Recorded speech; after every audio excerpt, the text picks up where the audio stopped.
More than 1 million Americans who had died received COVID-19 stimulus payments totaling $1.4 billion, a government watchdog said in a report to Congress released Thursday.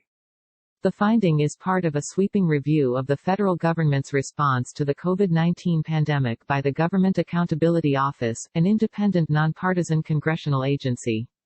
The report paints a clearer picture of what critics called a muddled rollout by the Internal Revenue Service and the Treasury Department of more than 160 million payments worth $269 billion. Congress passed a massive $2 trillion stimulus package, called the CARES Act, in March to soften the economic blow of the coronavirus pandemic for American workers and businesses. Eligible Americans received checks, called economic impact payments, based on their 2018 or 2019 income tax returns, or by filling out a simple tax return. Individuals making up to $75,000 a year received checks for $1,200 and couples making up to $150,000 and filing a joint tax return received $2,400, with an additional $500 per qualifying child. The payments decreased for those making more than $75,000, with an income cap of $99,000 per individual or $198,000 for couples. Gao's report said Treasury officials said that, to meet the CARES Act's mandate to deliver payments as rapidly as possible, Treasury and the IRS sent out the first 3 batches of payments using previous operational policies and procedures for stimulus payments, which did not include using Social Security Administration death records as a filter to halt payments to decedents.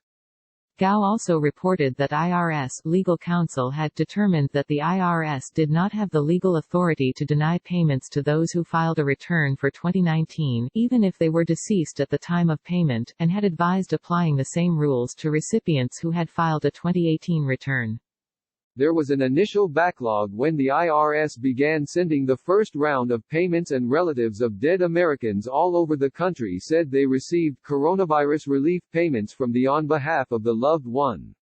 Families initially believed they could keep the payments, but the IRS updated its guidance in May to say that people who have died do not qualify for the coronavirus relief payments and should be returned to the IRS. The Gao said in its report that the IRS does not currently have a plan in place to notify ineligible recipients, which includes the relatives of the almost 1.1 million deceased Americans who received a payment as of April 30. The watchdog agency said the IRS should consider cost-effective options for notifying ineligible recipients on how to return payments, which IRS agreed to do. The IRS and Treasury didn't immediately provide comment to NBC News. Treasury and IRS representatives referred NBC News to responses they provided in the Gao's report. President Donald Trump indicated earlier this week that he's open to another round of very generous stimulus payments as the U.S. economy continues to reel from the coronavirus pandemic. Last month, the Democratic-led House passed the $3 trillion HEROES Act that included another round of direct payments, but the Republican-controlled Senate has yet to vote on the bill as leaders say they want to wait to see what, if any, additional aid is needed. The Gao report, COVID-19 Opportunities to Improve Federal Response and Recovery Efforts, reviewed actions by multiple federal agencies to address the pandemic, from reporting national data on viral testing to distributing critical medical supplies to disbursing relief funds and loans. Gao also faulted the U.S. Small Business Administration for its handling of the Paycheck Protection Program, or PPP, which was created under the Act to provide direct relief to small businesses amid the coronavirus pandemic.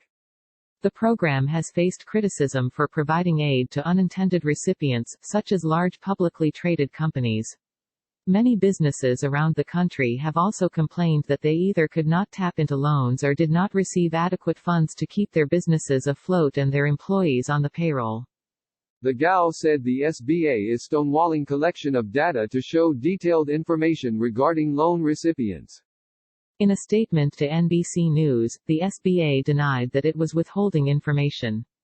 Unfortunately, the report minimizes the historic work that SBA has undertaken to implement the CARES Act and mischaracterizes SBA's engagement with Gao. An SBA spokesperson, who asked not to be identified, said, The spokesperson added that the agency would provide the watchdog agency with the PPP data, but first officials need to discuss shielding proprietary and personal privacy information of recipients.